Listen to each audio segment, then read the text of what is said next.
হাইওয়ান বা জানো, যার অর্থ হচ্ছে জানোয়ার। আমরা মান্তিকের মধ্যে পড়ছি হাইওয়ানে নাতেক, কথা বলতে পারে এমন প্রাণী। হাইওয়ানে নাতেক মান্তিকে পড়ছি। তো মানুষও কথা বলে, মানুষের মধ্যে প্রাণী আছে। গরু ছাগল কথা বলে না, গরু ছাগলের মধ্যে প্রাণ আছে। তাই প্রাণের দিক থেকে মানুষও প্রাণী, গরু ছাগলও প্রাণী। তো এখন আমি কি আমির হামজা সাহেবকে এই জায়গা থেকে এভাবে বলতে পারবো, যেহেতু আমির হামজা সাহেবেরও প্রাণ আছে, তিনি একজন জানোয়ার, আমির হামজা সাহেবের বাবারও প্রাণ আছে, তিনি একজন জানোয়ার, এটা তার বাবাও একজন জানোয়ার, তাইলে তার বাবা জানোয়ার, তিনি বাবার সন্তান হিসেবে আমির হামজাকে কি এটা বলা যাবে বা উচিত হবে যে আমির হামজা জানোয়ারের বাচ্চা জানোয়ার? এটা কি বলা যাবে? জি না, কারণ বলা যাবে না, কারণ শব্দের অর্থ যদি আমি অভিধান থেকে হইলো অনুযায়ী তিনি জানোয়ার, অভিধান অনুযায়ী আপনি যাই বলেন, মানুষকে মানুষ ভাবতে হবে, জি, আর জানোয়ারের স্থানে জানোয়ার নিতে হবে। জি। আসসালামু আলাইকুম রহমতুল্লাহ। সম্মানিত শ্রোতা বন্ধুগণ, আজকে আমরা চমৎকার একটা বিষয়ে আলোচনা করব। আমাদের স্টুডিওতে আজকে মেহমান হিসেবে উপস্থিত হয়েছেন পটুয়াখালী জেলার বাউফল থানাধীন ধুলিয়া ইউনিয়নের মোট বাড়ি গ্রামের ৪ নং ওয়ার্ডের জামাত ইসলামের সম্মানিত সভাপতি জনাব মোহাম্মদ মনির হোসেন সাহেব। আজকে তিনি আমাদের স্টুডিওতে উপস্থিত আছেন। আসসালামু আলাইকুম রহমতুল্লাহ। ওয়ালাইকুম আসসালাম ওয়া রাহমাতুল্লাহি ওয়া বারাকাতুহু। ভালো আছেন নাকি? জি আলহামদুলিল্লাহ। কেমন আছেন? আলহামদুলিল্লাহ ভালো আছি। আজকে আপনারা কষ্ট দিচ্ছি ছোট্ট একটা বিষয় নিয়ে, সেটা হচ্ছে যে বাংলাদেশে কয়েকদিন একটা বিষয় খুব আলোচনা চলছে, মাওলানা আমির হামজা সাহেবের কিছু কথাবার্তা নিয়ে। তো আমি জানি যে আপনি মাওলানা আমির হামজা সাহেবের খুব ভক্ত, সব সময় আপনি ওনার বয়ান শুনেন, আমল করার চেষ্টা করেন। আর আমি আপনার সাথে কথা বলে আমি যেটা বুঝতে পারি সব সময়, আপনি সত্যান্বেষী একজন মানুষ, আপনি দিনকে ভালোবাসেন, সত্যকে ভালোবাসেন। এজন্য আমির হামজা সাহেব উন্মুক্তভাবে কথা বলেন বিধায় আপনার কাছে ওনাকে ভালো লাগে এবং ওনার কাছ থেকে আপনি দিন বুঝার জন্য সবসময় চেষ্টা করেন।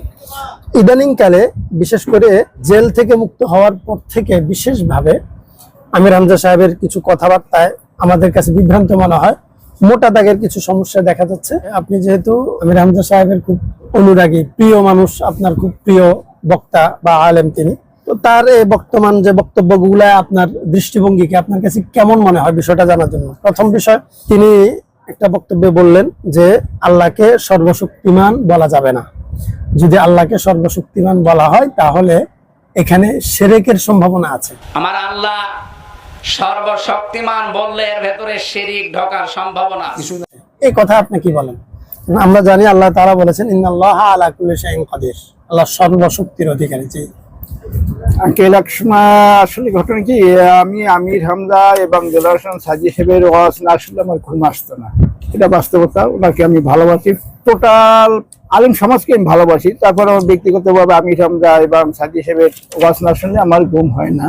ইদানিং ওনাকে বিষয় নিয়ে যেটা চলতেছে, ইউটিউব পালারা যেটা করে, আসলে তো এমন কোনো বাক্য বলা যাবে না যেটা সাধারণ মানুষের ভিতরে সমালোচনার পাত্র হয়। উনি বলছে যে আল্লাহ সর্বশক্তিমান, এই কথাটা বলা যাবে না, এর ভিতরে শিরকের গন্ধ পাওয়া যায়। আসলে কথাটা ঠিক না, ওনার মতো আলেম হওয়া এই কথাটা ঠিক না, কিন্তু উনি কোন সেন্সে বলছে তা আমি জানি না। তবে উনি যদি বললে থাকে, তা আমি বাংলাদেশ জামাত ইসলামের যারা দায়িত্বশীল আছে এদেরকে বলবো যে ওনার কিছু কিছু বক্তব্য দেওয়ার কারণে গোটা সমাজ, গোটা জাতি বিভ্রান্তের মধ্যে পড়তেছে। তা অতএব উনি যেন কোরআন মাহফিলে ওনাকে যেন আর দেওয়া না হয়, উনি যখন সুস্থ হবে তখন ফিরে আসুন।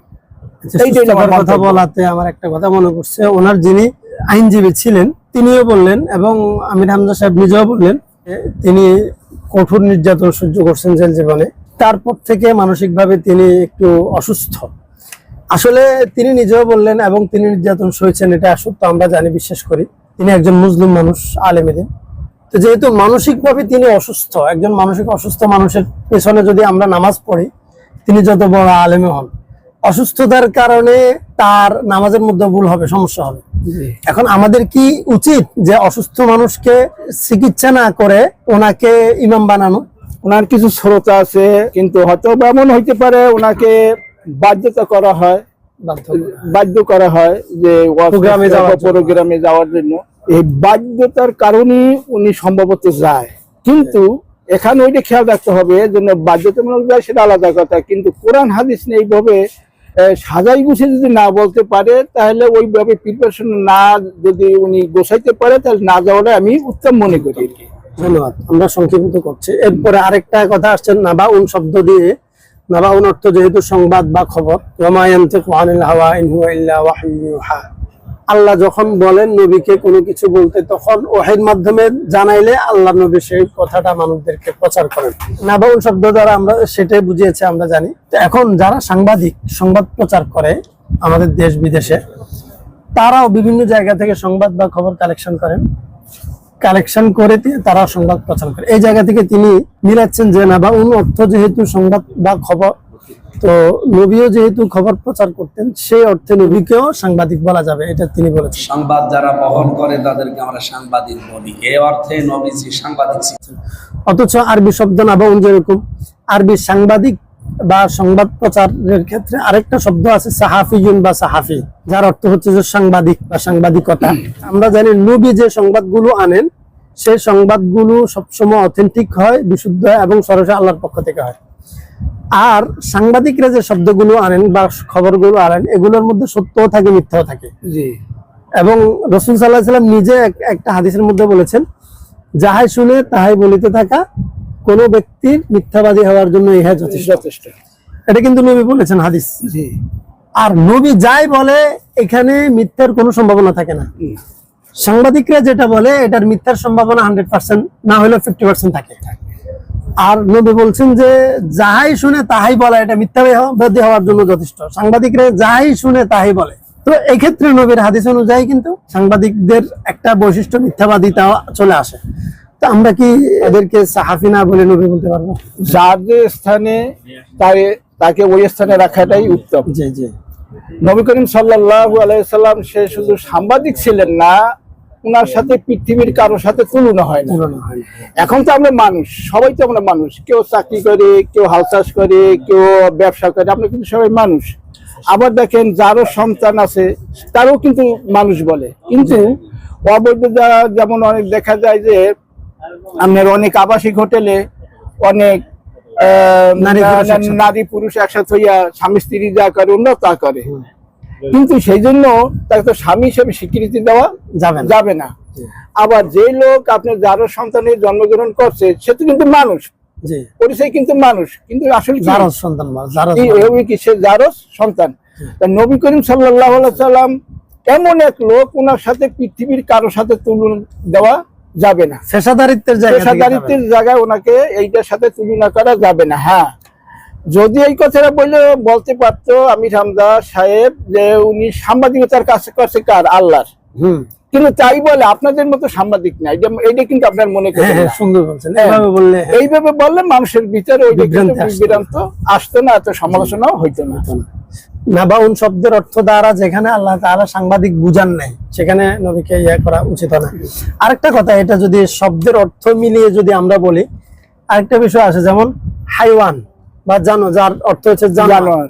আমরা মান্তিকের মধ্যে পড়ছি হাইওয়ানে নাতেক, কথা বলতে পারে এমন প্রাণী।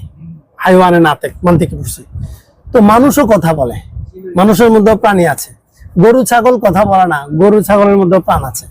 তো এই প্রাণের দিক থেকে মানুষও প্রাণী, গরু ছাগলও প্রাণী।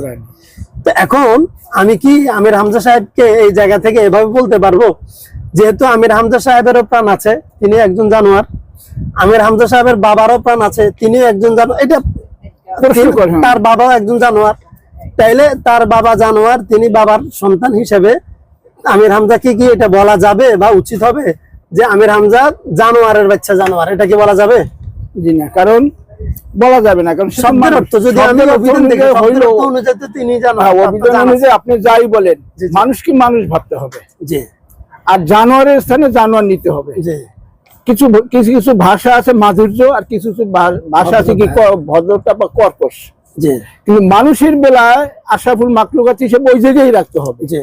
কিন্তু আপনি দেখেন যেমন একটা হরিণ দেখতে সুন্দর, কিন্তু হরিণের চরিত্রের সাথে মানুষের চরিত্র মিলাইতে পারবে না। মানুষ তো মানুষই, যেহেতু আল্লাহ পাক আশরাফুল মাখলুকাত হিসেবে সৃষ্টি করছেন, এখানে জানোয়ার বলার কোনো সুযোগ নেই। মানুষের সম্মান নষ্ট, মানুষের সম্মান নষ্ট।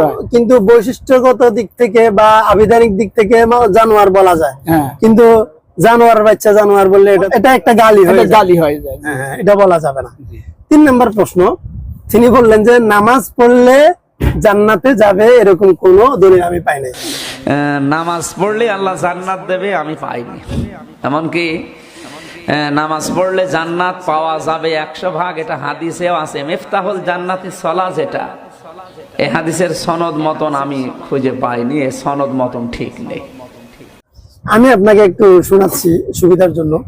সূরাতুল মুমিনুনের মধ্যে আল্লাহ তাআলা প্রথম আয়াতের মধ্যে বলছেন কদ আফলাহাল মুমিনুন, তারা সফল, মুমিনদের মধ্যে তারা সফল। 1 নম্বরে বলছেন যারা আল্লাযীনা হুম ফি সালাতিহিম খাশিউন, যারা খুশু-খুশুর সাথে নামাজ পড়ে। এইভাবে ধারাবাহিকভাবে বিভিন্ন বিষয় বলতে বলতে ঠিক 9 নম্বর আয়াতের মধ্যে আল্লাহ বলছেন ওয়াল্লাযীনা হুম আলা সালাওয়াতিহিম হাফিজুন, আবারও নামাজের কথা বলছে। যারা নিজেদের নামাজকে সংরক্ষণ করে, মানে যথাযথভাবে আদায় করে, তাদের কি হবে?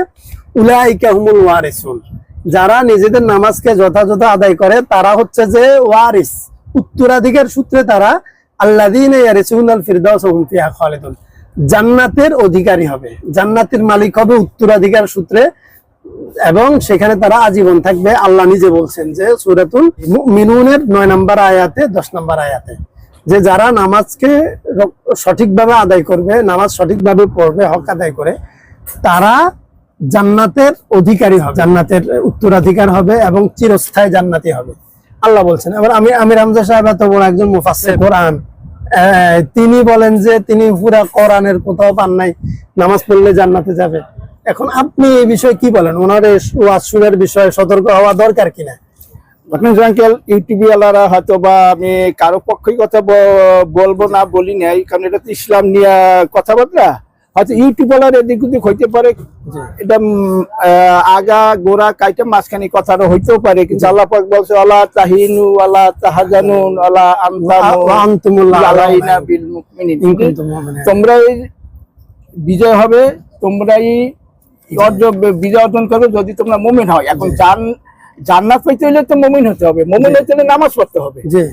নামাজ ছাড়া তো কিন্তু মুমিন দাবি করা যাবে না, যাবে তো অবশ্যই নামাজটা হইতে হবে এমন যে কাজ, নামাজটা পড়লে সমস্ত পাপা কাজ থেকে মুক্ত করে, এটা হলো আল্লাহর ওয়াদা।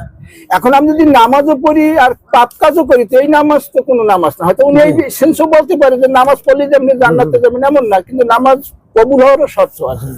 ওই কবুলিয়াতের শর্ত অনুযায়ী যদি নামাজ পড়ে সে জান্নাতে যাবে। এখন আমি নামাজে পড়লাম, সুদ খেলাম, ঘুষ খেলাম, বিভিন্ন ধরনের অপকর্ম করলাম, তো এই নামাজ তো এখানে উনি একটা হাদিস আনছেন আসসালাতু মিফতাহুল জান্নাহ, যে হাদিসটার অর্থ হচ্ছে যে নামাজ বেহেশতের চাবি। হাদিসের মধ্যে আছে রাসূল সাল্লাল্লাহু আলাইহি ওয়াসাল্লাম বলছেন আসসালাতু মিফতাহুল জান্নাহ, নামাজ বেহেশতের চাবি। এখন তিনি হাদিসটা আনি বলেন যে হাদিসটার কোনো এই নির্ভরযোগ্যতা আমি পাই নাই, এটার সহি কিনা, এটার কোনো দলিল আমি পাই নাই, হাদিস সহি কিনা। অর্থাৎ উনি নিশ্চিত না হাদিস সহি কিনা, নিশ্চিত না হয়ে উনি হাদিস বাদ দিয়ে দিচ্ছেন, হাদিসের বিপরীত কথা বলতেছেন। এটা কি ওনার নিজের গায়ের জোরে কথা বলা না হাদিসের বিরুদ্ধে? হ্যাঁ, এইটা ঠিক আছে যে আপনি পান নাই, কিন্তু আপনার সাথে তো বড় বড় আলেম আছে, ওনারা খুঁজে পাইছে, কিন্তু আপনি তো নিশ্চিত দেন কেন যে আমি পাইনি? জি জি জি, আপনি না পাইলে যে এটা নাই এটা তো বলা যাবে না, কারণ আপনার চেয়ে তো বড় বড় আলেম আছে, তারা তো পাইছে, না বললে না পাইতে কথাটা বলতে পারে না। অবশ্যই এটা একঘেয়েমি। আমরা যেটা বুঝছি আমির হামজা সাহেব অসুস্থ, আমরা এটা জানছি। আসলে অসুস্থ, তিনি মুসলিম মানুষ। ওনার যারা মুরব্বী আছে আমাদের পক্ষ থেকে বার্তা যে তিনি অসুস্থ মানুষ, উনি নিজেও বলছেন, ওনার আইনজীবীও বলছেন, এবং আমরাও স্বীকার করি এবং আমরাও বলি তিনি মুসলিম মানুষ। এবং জেলে নির্যাতনের কারণে তিনি একা নয়, আমাদের হারুন নিজার সাহেবের কি অবস্থা, মাহমুদুল হক সাহেবের কি অবস্থা, আমাদের এনামুল হাসান ফারুকী সাহেব, জুনায়েদ বাবুনগরী সাহেবের খাদেম, তিনি জুলুমের কারণে এত অবস্থা এখন চীনে চিকিৎসাধীন আছে, মানে পুরো শরীর ক্যান্সার আক্রান্ত হয়ে গেছে। জালিম শাসকের জুলুমে ওনারা একবারে শেষ। এটা সত্য, হতে পারে যে তার ইফেক্টে আমির হামজা সাহেবের মস্তিষ্কে সমস্যা হয়েছে, তিনিও বলছেন। এই জন্য তো তার ভুলটা মেনে নেওয়া যায় না। না, উচিত যে ওনাকে চিকিৎসার আওতায় নিয়ে আসা। কেউ জুলুমের কারণে যদি কেউ অসুস্থ হয়ে যায়, পাগল হয়ে যায়, মস্তিষ্ক বিকৃত হয়ে যায়, তাকে তো আমরা নামাজের ইমাম বানাইতে পারি না। আর যদি মস্তিষ্ক বিকৃত একজন মানুষের নামাজের ইমাম বানাই, আর সে নামাজের সমস্যা করে, ভুল করে, এখন কেউ লোকমা দিলে কি তাকে আমি মহাব্বত করি, আমি কি এটা বলতে পারবো এই তুমি তার ভুল ধরছো কেন, উনি কত বড় জুলুমের শিকার জানো? তো জুলুমের শিকার এই জন্য কি ওনার ইমানের ভুল, ওনার কোরআন হাদিসের ভুল, এটাকে মেনে নেওয়া কি উচিত? না, এটা উচিত না। তবে ঊর্ধ্বতন কর্তৃপক্ষ যারা আছে তাদের উচিত, উনি যখন অসুস্থ মানুষ, ওনাকে অনেক নির্যাতন করা হয়, সেটা বাংলাদেশে সবাই জানে। জি। কিন্তু ওনাকে যেখানে ওনাকে নিয়ে এত কিছু হইতেছে, একটা পুরা ইসলাম জাতিকে নিয়ে একটা বিভ্রান্তের ভিতরে কিছু ছড়াইতেছে, তা ওনার ঊর্ধ্বতন কর্তৃপক্ষের উচিত ওনাকে এই ধরনের দায়িত্ব থেকে আপাতত সরাই রাখা এবং ওনাকে রেস্টে রাখা এবং উন্নত চিকিৎসা যদি প্রয়োজন হয় উন্নততম চিকিৎসা দেওয়া।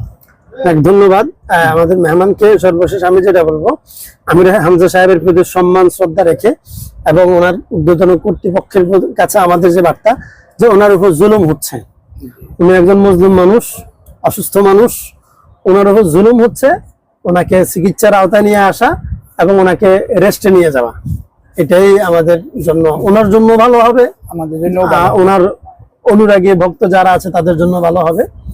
তো আজকে আপনি আমাদের সম্মানিত মেহমান, আজকে আপনি অনেক দূর থেকে বাউফল থানার, সেই পটুয়াখালী জেলার বাউফল থানাতে থেকে আপনি আসছেন, এই জন্য আপনাকে অনেক অনেক ধন্যবাদ। আপনার পরিচয়টা আবারও আমি তো দিছি, আপনার পরিচয়টা যদি আপনি আপনার মুখে দিয়ে শেষ করতেন তাহলে আমাদের শ্রোতাদেরকে ধন্যবাদ। আমার পরিচয় হলো, আমার বাড়ি হলো পটুয়াখালী জেলা বাউফল থানার মঠবাড়ি গ্রাম 4 নং ওয়ার্ড। আমি ছোট মোটো একটু দায়িত্বে আছি, বাংলাদেশ জামাত ইসলামীর 4 নং ওয়ার্ডের সভাপতির দায়িত্ব পালন করতেছি। তো আমাকে দোয়া করবেন, আমি যেন যে কদিন বাঁচি, আমি যেন ইসলাম নিয়ে যেন আমি বাঁচতে পারি, এই আশা আমি দেশবাসীর কাছে দোয়া চাই। মাশাআল্লাহ, আমিন, আল্লাহুম্মা আমিন। আমরা সকলের জন্য দোয়া চাই, আমাদের মুসলিম ভাইদের জন্য দোয়া চাই। আমির হামজা সাহেব, এনামুল হাসান ফারুকী সাহেব, অন্যান্য যারা এখনো আছেন তাদের জন্য দোয়া চাই। আমাদের মতো ছোটখাটো আমরা যারা আছি, বড়দেরকে অনুসরণ করে বড়দের ভুল ভ্রান্তি হইলে যেন আমরা সেটাকে ভুল হিসেবে মেনে নিতে পারি এবং যেন তাদের অসম্মান না করে, সম্মান নষ্ট না করি, ভুল হিসাবে ভুলটাকে যেন আমরা সংশোধনের জন্য আমরা সামনে নিয়ে আসতে পারি। আল্লাহ আমাদেরকে কবুল করুন, আমাদের ঈমান আমল হেফাজত করুন। আসসালামু আলাইকুম ওয়া রাহমাতুল্লাহ।